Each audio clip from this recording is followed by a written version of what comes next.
هي بعد ما تدخل مغاريا. شوف الإعادة، ضربة الكرة صدمت في رجل مغاريا.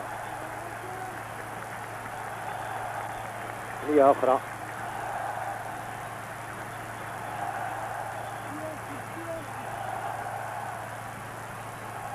عزيز بودربالة في التنفيذ، يدخل مرزقان فرحاوي في حالي مناد و شعيب ينطلق تماس لصالح التيمومي، لصالح مدافع الايسر 14 الودني المريد. زال المنتخب المغربي ضغط، كرة ما تخرج ومرزقان اللي يدري.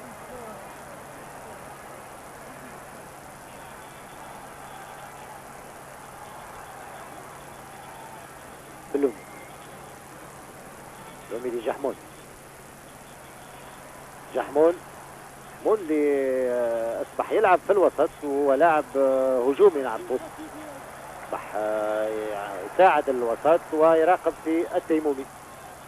ميري كريمو للغرف، يرفع كورته وهدف من الحتاوي بعد خطأ من دريد والدفاع. دريد خرج باش يستقبل الكرة لكن ما عرفش كيف يراقب كورته هذه. شوف الإعادة، الحتاوي يفتح باب التسجيل الدقيقة 6. شوف الإعادة مرة أخرى، تمريرة من الغرف، دريد ما خرج ثم رجع المرمى لكن متأخر.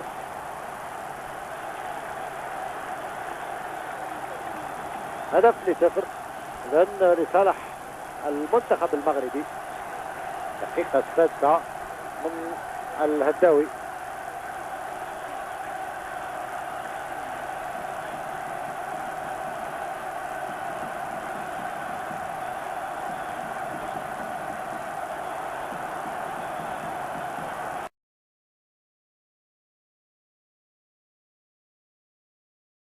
Alors pour le deuxième match de la journée, c'est de la folie. Maroc-Algérie, ça va chauffer, des Marocains très concentrés à l'image du Racingman Crimo et du futur Racingman à la droite de Crimo, Bouderbala. Non loin de là, les Algériens qui croient maintenant leur chance malgré l'absence de leur grande star. On a espéré au dernier moment, et oui, que Rabat Madjer serait de la partie. Finalement, cela n'empêche pas les Blancs de réaliser un bon début de match. Vous avez vu un bon tir de Ferraoui et maintenant une action encore plus dangereuse avec à la suite de cette passe de Bouafia de ce centre de Ferraoui, Jamel Ménad qui arrive un dixième trop tard et qui se heurte finalement à Zaki, arrivé la veille de Mayor. Une autre occasion très nette, cette fois pour le Maroc, tête de Crimo et Merzekane qui sauve. Le 9 des Rouges semble dans un grand soir, mais le 9 des Blancs n'est pas mal non plus. Jamel Ménad réussit un joli centre et là encore, il ne manque pas grand-chose à Belloumi. Ce match qui dépasse un peu le cadre du football pour les raisons que vous savez est très heurté. 32e minute, l'Algérien Kassi Saïd est victime d'une fracture du péroné.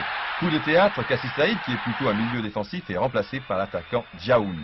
Un coup de poker de l'entraîneur d'Algérie, difficile à dire. Toujours est-il que le Maroc va dominer l'entrejeu en deuxième période. Crimo pour El Garef. Il réussit à bien redresser le ballon, tête de Bouderbala, but d'El Adaoui, 1-0 à la 52e minute dans un stade survolté. Pour ceux qui n'ont pas été très attentifs, c'est pratique, le tableau lumineux du stade repasse la reprise du joueur stéphanois. Et qui se retrouve dans la petite étoile? Aziz Bouderbala, l'homme de la fameuse déviation. À partir de cet instant, le Maroc est libéré. Crimo, toujours remarquable remiseur, attend tranquillement El Garef et il le lance parfaitement. Crimo, remiseur, mais également buteur, sauf bien sûr si la malchance est au rendez-vous. Je vous l'ai dit, c'est le Crimo des grands soirs. Et comme Timoumi n'est pas mal non plus, les Algériens ne savent plus vraiment où donner de la tête, mais au Stadio Comunal avec Bastia, Crimo avait eu de la réussite, et mercredi dernier, cela n'était pas le cas.